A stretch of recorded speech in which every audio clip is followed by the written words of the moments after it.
পরিচালকে আমার বলতেছে যে তুমি তো ফোন চালাও, তো তোমার নাম্বারটা আমাকে করো।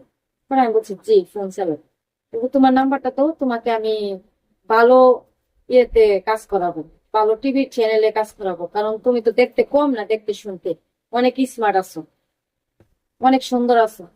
তারপরে আমি বললাম যে আচ্ছা ঠিক আছে, আপনি আমার নাম্বার নেন, পরে আমি যোগাযোগ করবো। তারপরে শুটিং এর কাজ শেষ করে আমরা বাসায় চলে আসছি। তো পরিচালকে আমার নাম্বার নিছিল, পরে পরিচালকে আমারে হঠাৎ করে রাত্রে ফোন দিছে, যখন ফ্রেশ ট্রেশ হয়েছি খাওয়া দাওয়া করে শুয়েছি গিয়া, তখন ফোন দিছে। ফোন দিয়ে আমাকে বলতেছে যে এই কিয়ামনি তুমি শোনো, তুমি কি এর এই মানে তুমি কি এর অ্যাসিস্ট্যান্ট গিরি করো এই মহিলার পিছনে, তোমার বেতন দেয় কত? পরে আমি বললাম যে এমন এমন আমার 10,000 টাকা বেতন দেয় মাসে। পরে বলতেছে তুমি মাসে তোমাকে 10,000 টাকা বেতন দেয়, তোমার প্রেমেরই তো আছে 10,000 15,000 টাকা হিসাবে, তোমাকে আমি নায়িকা চরিত্রে কাজ করাবো।